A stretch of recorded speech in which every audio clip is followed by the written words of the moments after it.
करेंगे applied angles की, differentiation के क्वेश्चंस की और इंटीग्रेशन के कुछ क्वेश्चंस की। Okay, so without wasting time शुरू करते हैं। पहली चीज अप्लाइड एंगल्स। अप्लाइड एंगल्स क्या होते हैं? ऐसे एंगल्स जिनके सम या डिफरेंस जो 0 डिग्री हो या 90 डिग्री के मल्टीपल हो, उनको हम अप्लाइड एंगल्स कहते हैं। ठीक है, फॉर एग्जाम्पल आप ले लो साइन 135। अगर आपको इसकी वैल्यू निकालनी हो, ठीक है, तो अब आप या तो 90 प्लस करोगे या 90 माइनस तो हो नहीं सकता, राइट, देन 180 माइनस करोगे। ठीक है, ऐसे एंगल्स को ही हम लोग अप्लाइड एंगल्स कहते हैं। ठीक है, अब मैं बात करती हूँ कि सॉल्व कैसे करना है। ओके, लास्ट लेक्चर में मैंने आपको बताया था एक कोऑर्डिनेट के थ्रू, मैंने कहा था कि ये हमारी एक टेबल है जिसमें मैं क्वाड्रेंट के थ्रू आपको बता रही थी कि कौन से क्वाड्रेंट में कौन सा रेशियो पॉजिटिव होगा और कौन सा टी रेशियो नेगेटिव होगा। मैं एक बार फिर से बता दे रही हूँ आपको। ठीक है, 0 degree, 90 degree, 180 degree, 270 degree, this is 360 degree. मैंने कहा था पहले क्वाड्रेंट में जितने भी ट्रिग्नोमेट्रिक रेशियोज हैं वो पॉजिटिव होंगे। ठीक है, ऑल पॉजिटिव। और यहां मैंने कहा था साइन और उसका इनवर्स यानी कि कॉसेक थीटा लगा दे रहे। ठीक है, थर्ड क्वाड्रेंट में मैंने कहा था टैन थीटा और उसका इनवर्स यानी कि कॉट थीटा। फोर्थ क्वाड्रेंट में cos theta and sec theta. मैंने कहा था ये क्वाड्रेंट के बेसिस पे आप पता लगा सकते हो कि कौन से क्वाड्रेंट में कौन सा पॉजिटिव रहेगा। ठीक है, पहले क्वाड्रेंट में जो वैल्यू लाई करेगी वो 0 टू 90 डिग्री के बीच होगी। सेकेंड क्वाड्रेंट में 90 degree to 180 degree. Third quadrant की बात करें तो 180 डिग्री टू 270 डिग्री। और फोर्थ क्वाड्रेंट की बात करें तो 270 डिग्री टू 360 डिग्री। अच्छा, मैंने लास्ट लेक्चर में आपको 90 डिग्री तक के सारे रेशियोज के लिए मैंने वैल्यू बता दी थी। ठीक है, और आपने देखा क्या था कि जितनी भी वैल्यूज आ रही थी वो सारी पॉजिटिव थी, तो यहाँ सारे ही रेशियोज पॉजिटिव होंगे। नेक्स्ट क्वाड्रेंट में जब आप आओगे तो केवल साइन कॉसेक, थर्ड में टैन कॉट एंड फोर्थ में कॉस एंड सेक। ठीक है, और एक बात मैंने बताई थी आपको कि जब भी 90 डिग्री में प्लस या माइनस थीटा करोगे आप, या 270 डिग्री में प्लस माइनस थीटा करोगे आप, तो आपका जो रेशियो होगा वो चेंज हो जाएगा। ठीक है, और चेंज कैसे होगा? साइन थीटा कॉस थीटा में चेंज होगा और कॉस थीटा आपका साइन थीटा में चेंज होगा। ठीक, देन नेक्स्ट क्या होगा? टैन थीटा, ये आपका कॉट थीटा में चेंज होगा और जो कॉट थीटा है वो टैन थीटा में चेंज होगा। ठीक, और जो लास्ट वाली थी वो थी सेक थीटा, जो कि चेंज होगी कॉसेक थीटा में, और कॉसेक थीटा चेंज होगी सेक थीटा में। ठीक है, ये तब होगा जब 90 डिग्री हो या एंगल 270 डिग्री हो। ठीक है, अगर आप इसके अलावा 180 डिग्री प्लस माइनस थीटा करते हो या 360 डिग्री प्लस माइनस थीटा करते हो तो आपका जो रेशियो है वो चेंज नहीं होगा। इट मींस साइन का साइन ही रह जाएगा, कॉस का कॉस रह जाएगा, टैन का टैन होगा, सेक का सेक हो जाएगा, कॉसेक का कॉसेक रह जाएगा और कॉट का कॉट रह जाएगा। ठीक है, अब मैं बात करती हूँ कुछ एग्जाम्पल्स के थ्रू। ठीक है,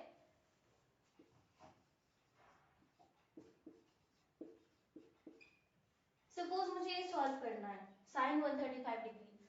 अब आप पहली चीज देखो कि कौन से क्वाड्रेंट में लाई कर रहा है। ठीक है, 135 यानी कि 90 और 180 के बीच में रहने वाला है, यानी कि क्या सेकेंड क्वाड्रेंट में होगा ये। नेक्स्ट चीज आप देखो इसका साइन, यानी कि प्लस है या माइनस है। सेकेंड क्वाड्रेंट में साइन क्या है? पॉजिटिव है। ठीक है, पहली चीज आपको ये पता चले कि ये सेकेंड क्वाड्रेंट में लाई कर रहा है। दूसरी चीज आपको ये पता चली कि ये जो साइन है सेकेंड क्वाड्रेंट में ये पॉजिटिव है, ठीक है। Now we are moving to the next step, that is sine. अच्छा पहले ये देखो, या तो इसको 90 में कुछ प्लस करके 135 बनाए, या 180 से कोई ऐसा नंबर सब्ट्रैक्ट कर दे जो 135 मिल जाए, ठीक है। तो मैं 180 कर रही हूँ, ठीक है, 180 माइनस 135 कर रही हूँ, तो कितना मिलेगा 5734, ठीक है। 45 डिग्री का गैप है 180 और 135 के बीच में, ठीक है। तो अगर मैं ये कर दूं कि 135 degree is equal to 180 degree minus 45 degree, तो will it be correct? Subtract करने पे यही आ रहा है, ठीक है। अच्छा मैंने कहा कि अगर हम 180 यूज करें या 360 एंगल यूज करेंगे तो जो रेशियो होगा वो चेंज नहीं होगा, राइट। तो यहाँ साइन है, साइन पॉजिटिव था, अब हम यहाँ लिखेंगे साइन दिस इज 45 डिग्री। तो जब आप इसकी वैल्यू लिखोगे, साइन 45 की वैल्यू मैंने क्या बताई थी, 1/√2। एक याद कर लो, बाकी हो जाएगा अपने आप। नेक्स्ट ले लेते हैं tan 330, ठीक है। अब इसको चेक करते हैं, ये किस में लाई कर रहा है, 270 और 360 के बीच में, यानी कि फोर्थ क्वाड्रेंट। और फोर्थ क्वाड्रेंट में tan क्या है, निगेटिव है, ठीक है। तो नेगेटिव आप पहले ही बाहर कर लेना, ओके। अब देखो अगर हम 360 माइनस 30 कर दें तो 330 आ जाएगा। इट मीन्स मैं कैसे करूं, 330 is equal to,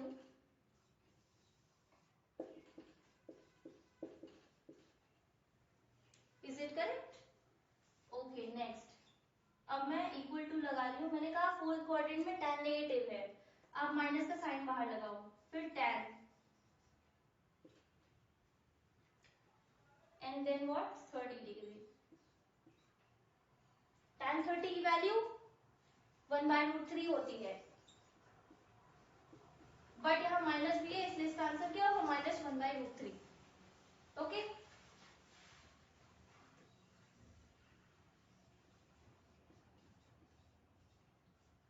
next question, ठीक है। अच्छा अब देखो ये किसके बीच में लाई कर रहा है, ये भी 90 डिग्री और 180 डिग्री के बीच में लाई कर रहा है।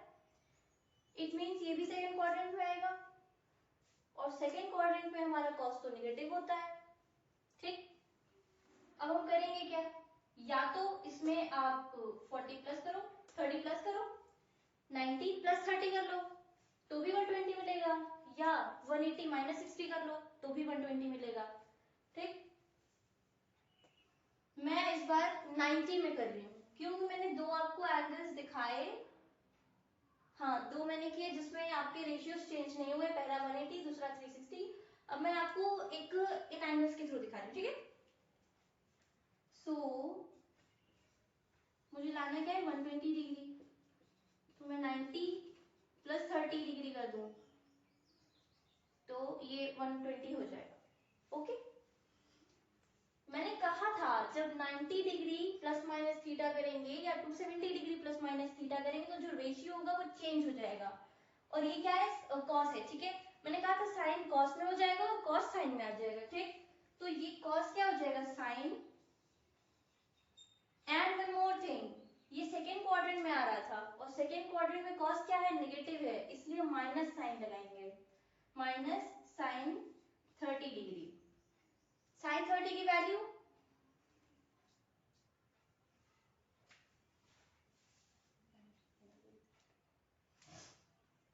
1/2,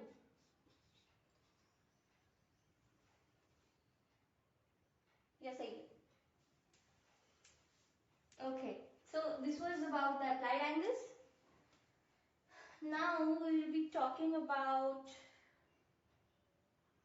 differentiation.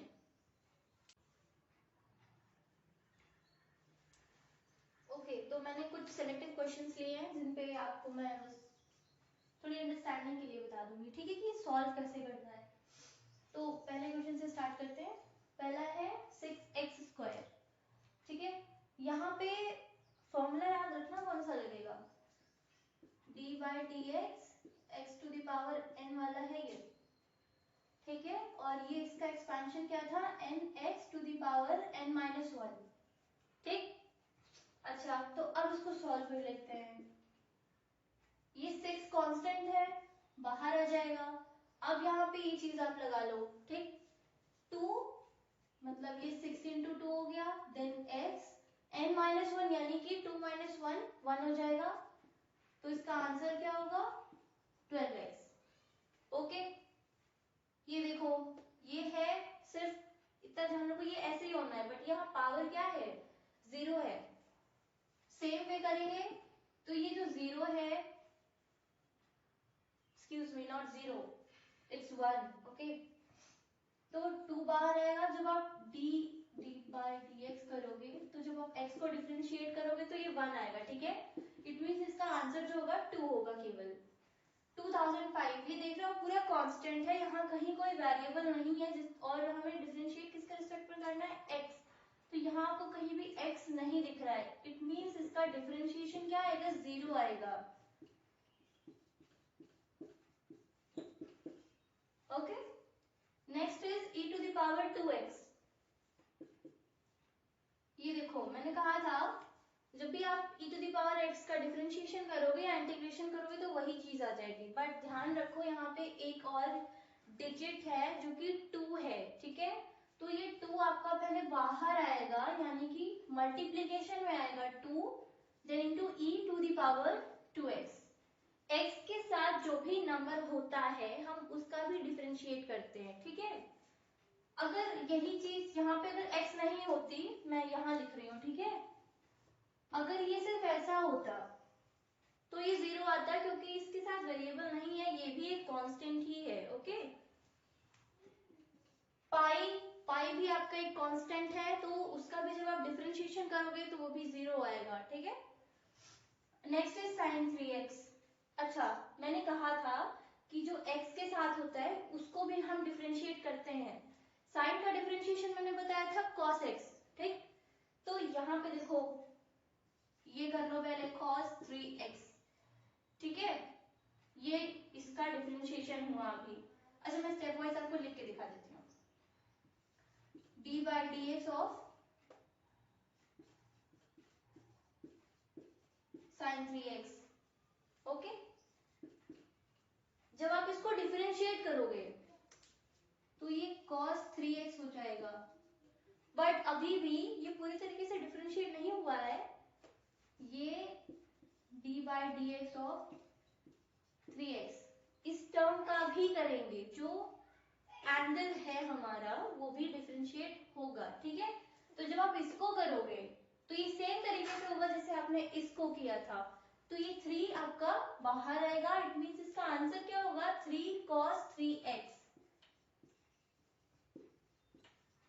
Okay. cos square x। अच्छा ऐसे टर्म जिनमें स्क्वायर होता है वो डायरेक्टली सॉल्व नहीं हो पाते हैं, तो मैंने आपको फॉर्मूला बताया था cos 2x का। cos 2x के 4 फॉर्मूले मिले थे हमें। पहला था 2 cos स्क्वायर x -1, दूसरा था 1 - 2 sin स्क्वायर x, तीसरा था cos square x sin square x, और चौथा जो था वो tan के टर्म्स में था 1 - tan square x upon 1 + tan square x। अब यहाँ देखो हमें मिल क्या रहा है, cos स्क्वायर x। अब सिंपल अगर इसको हमें सिंपल फॉर्म में करना होगा तो हम क्या करेंगे, cos 2x का फॉर्मूला लगाएंगे, ठीक है। यहाँ देखो आप cos 2x is equal to 2 cos square x -1। अगर इसके थ्रू हम इसको चेंज करें या सिंप्लीफाई करें तो ये आराम से डिफरेंशिएट हो जाएगा, ठीक है। Let's see how. हमें इस टर्म को जो है सेपरेट करना होगा, ठीक। So let me do it.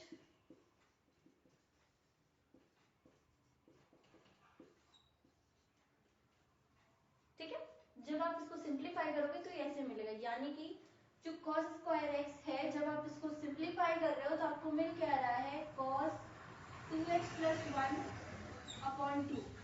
अब आपको डिफरेंशिएट इस टर्म को करना है, इस टर्म को नहीं, ठीक है। तो let's do it now. D by D x of cos 2x plus 1/2। अच्छा, इसके लिए फिर देखो, आप ये डायरेक्टली नहीं हो सकता ना, मैंने आपको इसका भी एक मेथड बताया था, u बाई v। फॉर्मूला कुछ ऐसा था, देखो d बाई डी एक्स,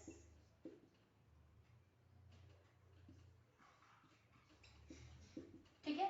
मैंने कहा था आप v को होल्ड करोगे, u को डिफरेंशिएट करोगे, देन माइनस आप u को होल्ड करोगे, फिर v को डिफरेंशिएट करोगे, और जो नीचे नीचे यानी कि डिनोमिनेटर में टर्म है उसका आप स्क्वायर कर दोगे, ठीक।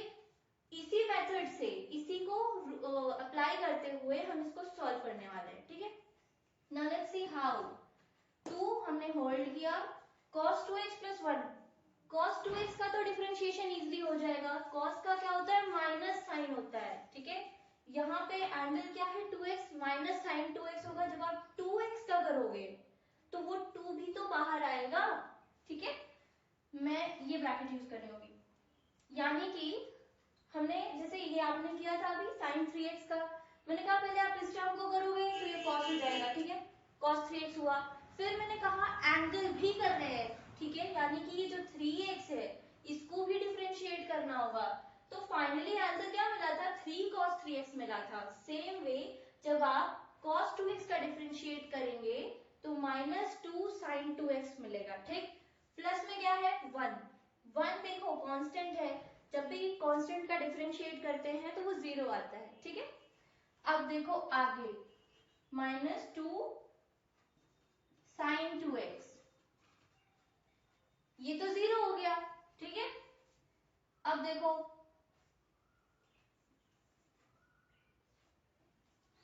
ये 2 सिर्फ इसी के साथ है, फाइन, ऐसे कर लो, इजी रहेगा थोड़ा। माइनस, अब मैंने कहा था जो अभी ये टर्म अभी हमने नीचे यानी डिनोमिनेटर वाले टर्म को होल्ड किया था, अब हम इस टर्म को होल्ड करेंगे, ठीक है। तो cos 2x plus 1, जब आप इसको होल्ड करोगे तो 2 का डिफरेंशिएशन करेंगे, ठीक है, यानी कि d by D x of 2, ये मैंने डायरेक्ट डिफरेंशिएट करके लिखा है, and square of 2 is 4। Constant का डिफरेंशिएशन मैंने बताया था 0 होता है, यानी कि ये जो सेकेंड टर्म है ये पूरी तरीके से खत्म हो रहा है, मतलब वो पूरा ही 0 हो जाएगा, ठीक। ये मत पूछना कैसे, फिर भी बता रही हूँ। जब कांस्टेंट का डिफरेंशिएशन कर दिया 0 तो ये जो टर्म है ये भी तो उसके मल्टीप्लिकेशन में है ना, तो जब आप 0 से मल्टीप्लाई करोगे तो ये 0 हो रहा है, ठीक है। इसी वजह से सेकेंड टर्म जो है पूरा खत्म। अब देखो इस 2 का अंदर मल्टीप्लाई कर दो, -4 sin 2x अपॉन में 4। अच्छा, एंगल से एंगल मत काट देना कभी भाई, ये देखो ये 2x है, ये ऐसा मत करना कि इस 2 को इस 4 से काट दे, ठीक है, बिल्कुल नहीं। यहाँ आगे जो टर्म है उसको आप काट सकते हो, यानी कि this 4 can be cancelled, but इसको नहीं, ये एंगल है इसका, ठीक है। तो अब इसका आंसर क्या होगा, माइनस साइन 2x, ठीक है। अच्छा, अभी तक हमने बात सिर्फ यहीं तक की है, आगे बात करते हैं। Okay, so moving to the next question. अब हमारा क्वेश्चन क्या है, 3x square minus 5x plus 7। अब हमें इसको डिफरेंशिएट करना है, ठीक है। मैं यहाँ लिख रही हूँ D by D x of 3x square minus 5x plus 7। अब हमें इसको डिफरेंशिएट करना है। अब देखो मैंने कहा यहाँ पे x to the power n का फॉर्मूला लगाओ, ठीक है, वो रूल अप्लाई करो, हो जाएगा n x to the power n minus 1, x to the power का n डिफरेंशिएशन था, राइट। अब जब इसको करोगे तो ये 2 आगे आएगा, यानी कि 3 इंटू टू, देन 2 माइनस 1 क्या करेंगे, तो ये 1 हो जाएगा।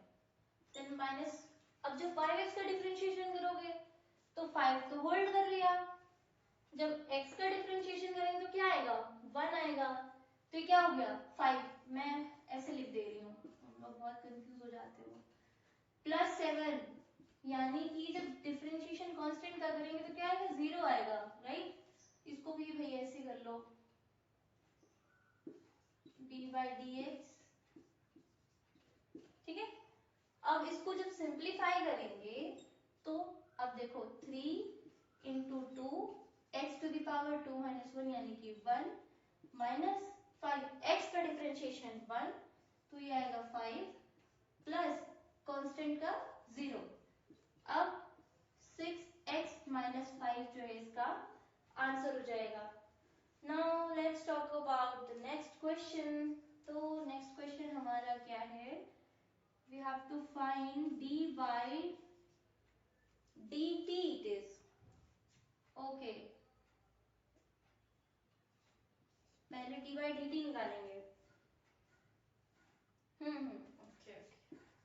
सो dx अपॉन dt निकालना है, और इक्वेशन देख लो क्या है, 7t to the power 5 minus 4t square plus 3t plus 8, और ये निकालना भी किस पे, ये देख लो जब t 2 सेकेंड्स हो, ठीक है भाई, इसको अलग कर लो, ठीक है, ये निकालना है क्योंकि हमें,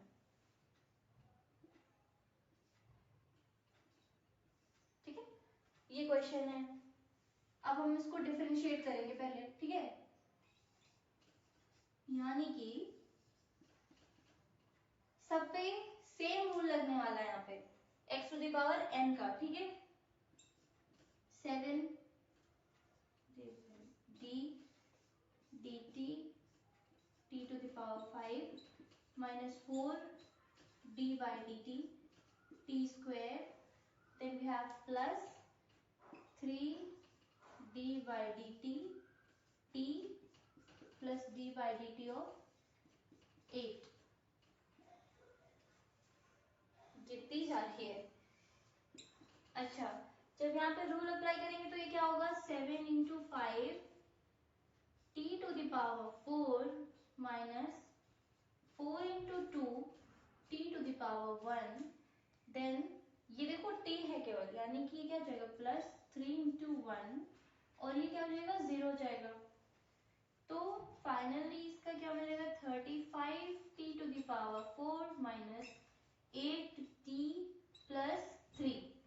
आफ्टर डिफरेंशिएशन ये फॉर्म हमें मिला है अभी dx अपॉन dt, ठीक है, ये x के इक्वल था,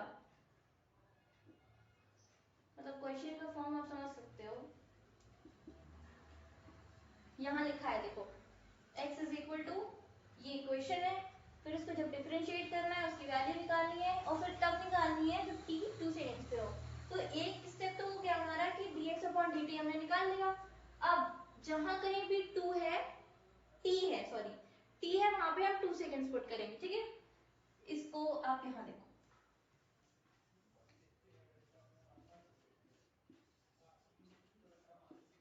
जब भी कुछ वैल्यू दी होती है, मतलब यहाँ लिखा है कि when t is equal to 2 seconds, और जब आपको इसको कॉपी में दिखाना हो तो आप ऐसे ब्रैकेट लगा के नीचे लिख सकते हो t is equal to 2 seconds। तो इसको जब आप पढ़ेंगे तो dx upon dt at t is equal to 2 seconds, ऐसे पढ़ते हैं इसको, ठीक है। Now t to the power 4 है माइनस 8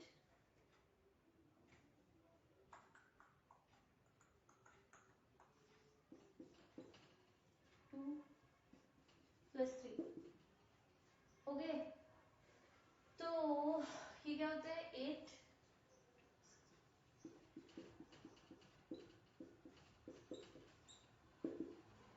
तो अब इसको सॉल्व करने के बाद जो फाइनली आंसर आएगा वो हमारा फाइनल आंसर होने वाला है, ठीक है। मैं सॉल्व कर देती हूँ, 35 then 16 0 3 80, 19, 21, 1, 5, 3, then we have 0, 6, 5. 5, 16 minus 16 plus 3, it means 4, 4, then we have 5 plus 3, it means 5, 4, 7. ये आपका इसका फाइनल आंसर होने वाला है, ठीक है। अच्छा, लास्ट क्वेश्चन देखो, वो इक्वेशन के फॉर्म में नहीं मिली है, लिखा है show that power is the product of force and velocity, ठीक है।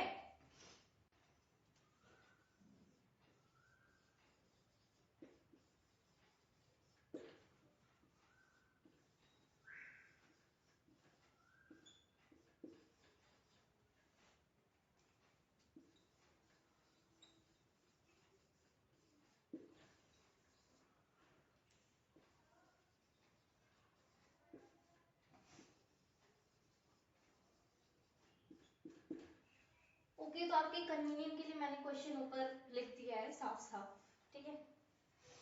तो अब सॉल्व करते हैं। पावर आपको पता है डिफाइन कैसे करते हैं, rate of work done power, ठीक है। यानी कि P is equal to dW/dt, ये मतलब हुआ। और वर्क डन को डिफाइन कैसे करते हैं, फोर्स इनटू डिस्प्लेसमेंट, बताया था मैंने, नहीं बताया था, जबरदस्ती बताया था। अच्छा, अब देखो यहाँ पे डिफरेंशिएशन का यूज क्या है, ठीक है। हमने पढ़ा है work is equal to force into displacement, ठीक है। और पावर होती क्या है, it is the rate of work done. तो जब इसको डिफरेंशिएट करना है, यानी W की वैल्यू क्या होगी, फोर्स इनटू डिस्प्लेसमेंट। तो जब P is equal to d by d t, W की जगह क्या रखेंगे, F इंटू एस। तो भाई फोर्स तो हमारा कांस्टेंट हो गया ना, वो बाहर आ जाएगा, ठीक।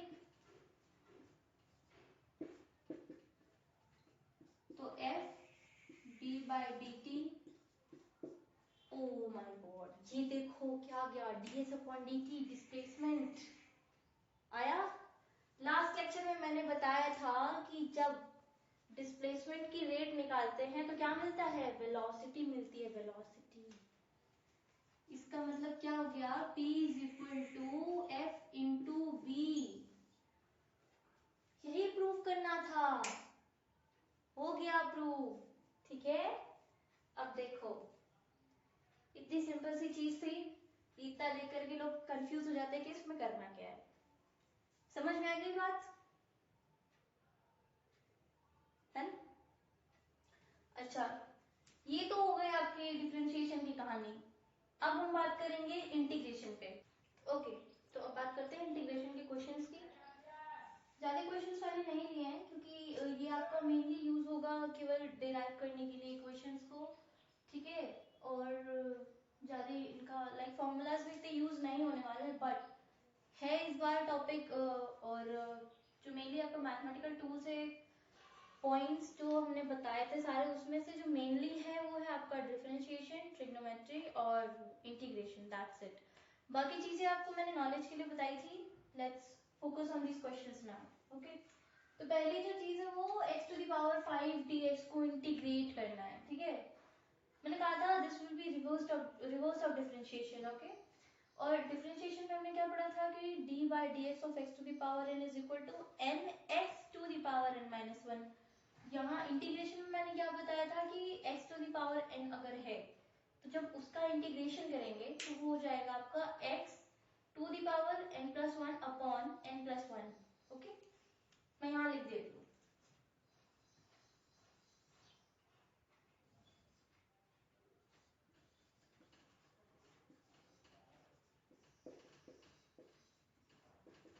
ये आपका डिफरेंशिएशन में था, ठीक।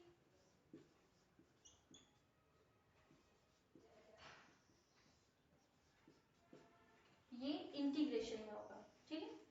तो पहले से ही स्टार्ट कर रहे हैं, ठीक है।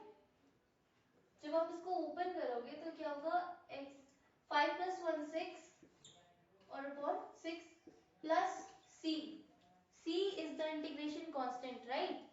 और ये सिर्फ आपका इनडेफिनिट में यूज होगा, डेफिनेट इंटीग्रल्स में नहीं यूज होगा, ठीक है। मैंने बताया भी था कि क्यों नहीं होगा, ठीक है।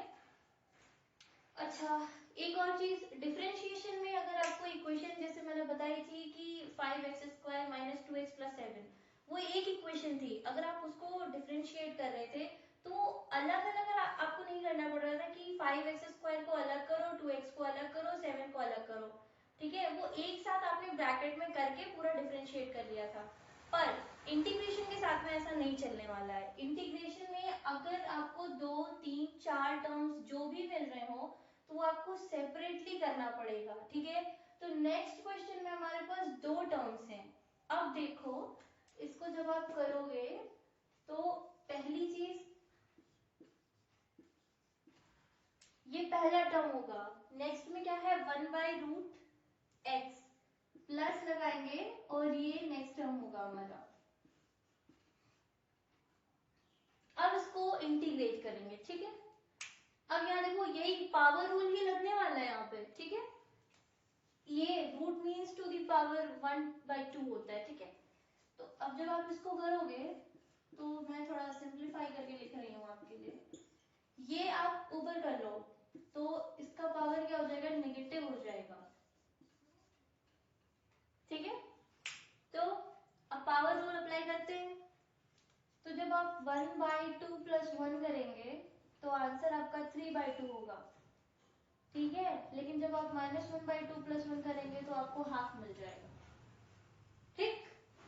तो इतनी बात ध्यान में आ गई। अब सेम चीज करते हैं यहाँ पे, तो ये x to the power 3/2 upon में भी यही आएगा 3/2, ठीक, plus x to the power 1/2 upon 1/2। अब इसको सिंप्लीफाई कर लो, फिर फाइनल आंसर यानी कि कांस्टेंट के साथ लिखना, ठीक है।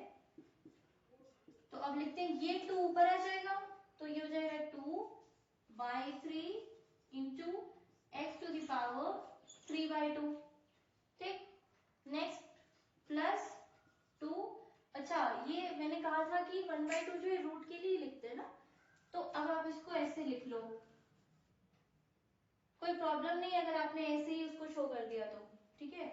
देन प्लस ये होगा आपका इसका फाइनल आंसर, ठीक।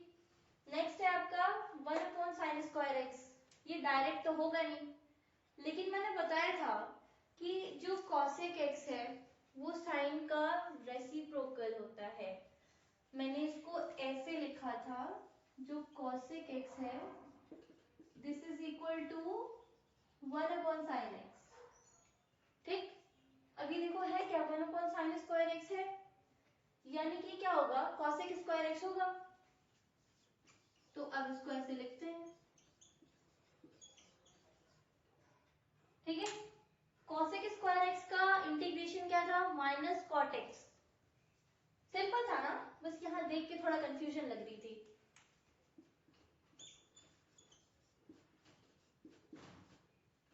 ठीक है। तो ये इसका आंसर हो गया। नेक्स्ट देखो हमारा डेफिनेट है, यानी कि इसमें लिमिट्स दी हुई हैं, इसका मतलब जब इसको सॉल्व कर लेंगे तो इसके आंसर में कांस्टेंट नहीं यूज होगा, ठीक है। तो अब मैंने मेथड क्या आपको बताया था इसको सॉल्व करने का, कि पहले आप जो इंटीग्रेट करना है उसको इंटीग्रेट करो, ठीक है। यहाँ देखो x की पावर में क्या है 1 है, तो यहाँ पे आप यही पावर रूल अप्लाई कर लो, तो 1 + 1 मतलब x की स्क्वायर हो गए, फिर अपॉन में n + 1 यानी कि 1 + 1 फिर नीचे 2 हो गया। अब ये ऐसा होगा x²/2, ठीक। फिर मैंने कहा था जैसे ही इंटीग्रेट हो जाए इसको आप स्क्वायर ब्रैकेट में बंद कर लेना, और जो अपर लिमिट है उसको ब्रैकेट के ऊपर लिखना, यानी कि यहाँ ये और अपर लिमिट क्या हमारी 3 और लोअर लिमिट नीचे, ठीक। फिर मैंने इसको ओपन करने का तरीका बताया था कि upper limit minus lower limit, और आपका आंसर आ जाएगा। और ये लिमिट्स की वैल्यू रखनी कहाँ पे, x में रखनी है, ठीक है। नाउ लेट्स कीप इट, तो ये पहला होगा 3 का स्क्वायर y2 माइनस 2² 2। तो इसका आंसर क्या आएगा 9/2 माइनस 4/2। तो अगर 2 एलसीएम ले लें 9 - 4 यानी कि 5/2। 5/2 इज योर आंसर। ठीक, कांस्टेंट मत लगाना, डेफिनेट में हमेशा फिक्स आंसर आता है, वो कंफर्म है कि 5/2 आएगा, उसमें कोई इफ बट एल्स नहीं लगने वाला है। तो कांस्टेंट रूल बिल्कुल हटा ही दो, डेफिनेट में नहीं लगता है। इनडेफिनेट में यूज करते हैं, क्यों? क्योंकि इनडेफिनेट के आंसर्स वेरी कर सकते हैं। ठीक है, अच्छा नेक्स्ट देखते हैं। नेक्स्ट है हमारा 0 to π/2 cos x dx। इतने में समझ जाओगे ना? Let's see, this is 0 to π/2 cos x dx। अच्छा, cos x का इंटीग्रेशन क्या था? sin x था। ठीक है, डिफरेंशिएशन में मत पहुंच जाना। sin x का इंटीग्रेशन करेंगे तो नेगेटिव आएगा यहाँ पे cos x, पर जब इंटीग्रेशन ऑफ cos x करेंगे तो पॉजिटिव sin x आएगा। ठीक है, तो मैंने कहा कि पहले आप इसको इंटीग्रेट कर लो। इंटीग्रेट हो गया, इसको डब्बे में बंद कर दो। दूसरी चीज, थर्ड चीज क्या बोली थी? लिमिट्स लगा दो। ठीक है, अब बड़े वाले भैया से क्या तो छोटे वाले भैया से कुछ मोल तोल कर ले, यानी कि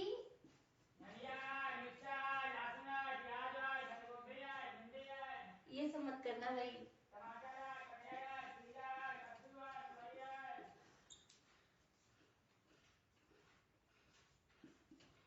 sin π/2 यानी कि sin 90। sin 90 की वैल्यू क्या होगी?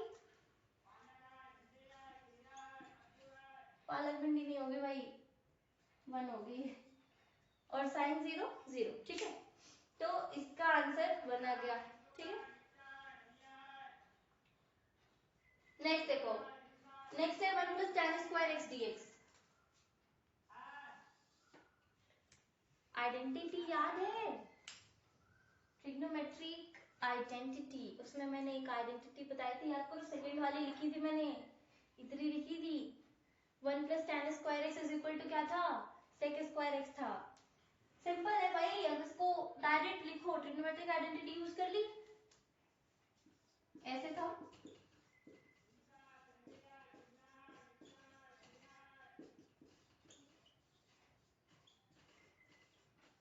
ये हो गया।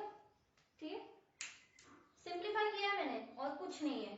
मैंने आइडेंटिटी में बताया था कि 1 + tan² x = sec² x होता है, तो मैंने इसको डायरेक्ट लिख लिया sec² x। ठीक, अब sec² x का इंटीग्रेशन क्या था? tan x। कांस्टेंट लगाएंगे कि नहीं लगाएंगे? लगाएंगे, very good very good. tan x + c, तो आई थिंक हो गया। सो होपफुली आपको ये क्वेश्चंस समझ में आए होंगे। अगर आपको कोई डाउट होता है, कोई क्वेश्चन फंसता है, you can ask me, and thanks for watching. Bye bye.